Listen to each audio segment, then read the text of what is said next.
جی وعلیکم السلام ورحمۃ اللہ۔ بھائی نے نکاح کے متعلق پوچھا ہے کہ کس طرح ہونا چاہیے۔ بھئی اصل میں نکاح ایجاب و قبول کا نام ہے۔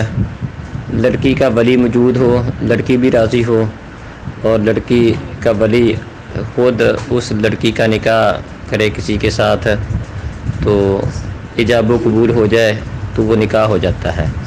لیکن اس کے لیے شریعت اسلامیہ نے مزید کچھ چیزوں کا اہتمام کیا ہے۔ مثال کے طور پر گواہوں کی موجودگی، اس کا بھی خیال رکھنے کا حکم دیا ہے۔ تو 2 گواہ کم از کم ہونے چاہیے جو اس بات کے اوپر گواہ ہوں کہ ان کا نکاح ہوا تھا۔ اور اس کے لیے جو خطبہ پڑھا جاتا ہے وہ چونکہ نبی مکرم صلی اللہ علیہ وسلم کسی بھی اہم موقع پر وہ خطبہ مسنونہ جو ہم جمعے کے اندر بھی پڑھتے ہیں وہ والا خطبہ نبی مکرم صلی اللہ علیہ وسلم پڑھا کرتے تھے، تو اس موقع پر بھی اس خطبہ کا پڑھنا یہ مسنون ہے۔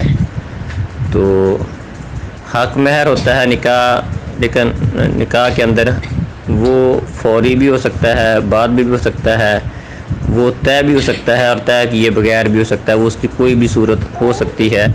وہ شرط نہیں ہے کہ وہ اس موقع پر طے ہی ہو، اگر نہیں بھی یاد رہا یا نہیں طے ہو سکا تو تب بھی نکاح ہو جائے گا۔ تو بہرحال وہ اس کو پھر اس کی تفصیل ہے کہ بعد میں اس کو دینا پڑے گا، پھر کتنا دے گا۔ تو بہرحال حق مہر یہ ضروری ہے۔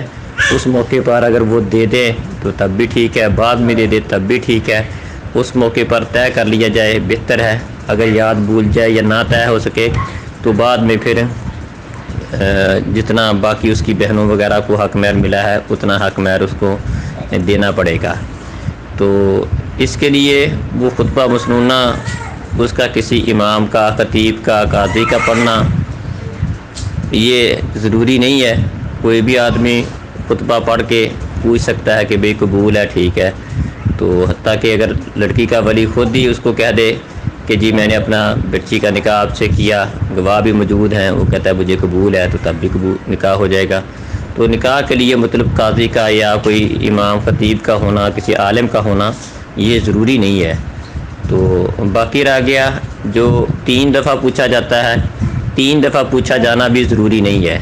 دراصل یہ استدلال کرتے ہیں اس حدیث سے جس میں نبی مکرم صلی اللہ علیہ وسلم کے بارے میں آتا ہے کہ جب آپ کوئی بات ارشاد فرماتے تو اس کو 3 دفعہ دہراتے ہیں۔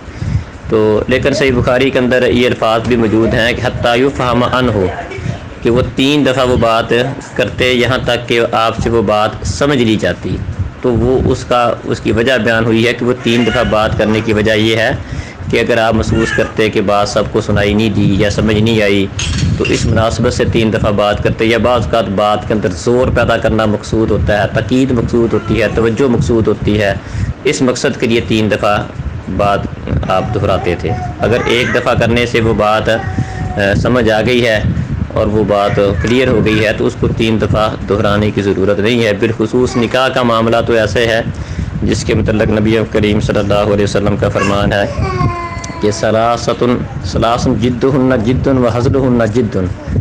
3 چیزیں ایسی ہیں کہ اگر وہ مذاق میں بھی ہوں، سنجیدگی میں ہوں تب بھی سنجیدہ لیا جائے گا اس کو، اور اگر مذاق میں بھی ہوگا تب بھی انہیں سنجیدہ لیا جائے گا، ان میں مذاق نہیں ہے۔ تو ان میں سے ایک نکاح ہے، طلاق ہے اور آزادی ہے۔ تو نکاح کا معاملہ تو ایسا ہے کہ اس میں کوئی مذاق والی صورت ہے ہی نہیں ہے، اس کی گنجائش ہی نہیں ہے۔ تو نہ طلاق کے اندر کوئی مذاق والی صورت ہوتی ہے۔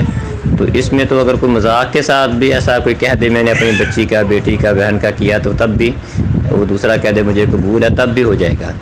تو اس میں تو 1 دفعہ کہہ لیا جائے، بات سمجھ آ گئی ہے، سب نے سن لیا ہے، یا بات سمجھ آ گئی ہے، جس نے پوچھا تھا یا جو گواہ موجود تھے انہوں نے وہ بات سن لی ہے اور وہ اس بات پر گواہ ہے کہ اس نے ایسے کہہ دیا تھا، اس نے یہ کہا تھا اور اس نے یہ کہہ دیا تھا آگے تھے، تو بس وہ 1 دفعہ ہی کافی ہے۔ ہاں اگر ضرورت محسوس ہو کہ سب کو جو گواہ موجود ہیں ان کو سنائی نہیں دیا ہے یا کسی کو سمجھ نہیں لگی ہے تو پھر دوسری دفعہ بھی پوچھا جا سکتا ہے، تیسری دفعہ بھی پوچھا جا سکتا ہے، ضرورت ہو تو دوسری دفعہ پوچھا جا سکتا ہے۔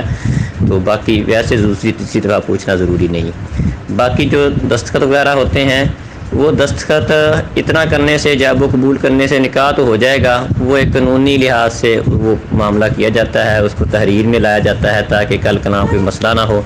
تو ظاہری بات ہے جب اس کو تحریر میں لائیں گے تو اس کے اوپر فریقین کے دستخط بھی ہوں گے، تب بھی وہ ثبوت بنے گا نا کہ یہ ان کا نکاح ہوا تھا۔ اگر فریقین کے اس کے اوپر دستخط نہ ہوں، گواہوں کے دستخط نہ ہوں، تو اس کو تحریر کرنے کا کوئی فائدہ نہیں ہے۔ تو وہ تو ایک قانونی جو ضوابط ہیں اس کو پورا کرنے کے لیے، اور اس میں کوئی حرج نہیں ہے قانونی ضوابط کو پورا کرنا یا کسی بھی معاملے کو لکھ لینا، اس میں بھی کوئی حرج نہیں ہے۔ شریعت اسلامیہ بھی اس کے اوپر توجہ دلاتی ہے کہ معاملات جو آپس میں ہوں ان کو لکھ لیا جائے تاکہ کل کلاں کسی قسم کا کوئی مسئلہ نہ بنے، اس لیے دستخط وغیرہ کرنے میں بھی کوئی حرج نہیں ہے۔ لیکن اگر دستخط نہیں بھی ہوئے، خالی ایجاب و قبول ہو گیا ہے، گواہ موجود ہیں، تو نکاح انشاءاللہ ہو جائے گا۔ السلام علیکم۔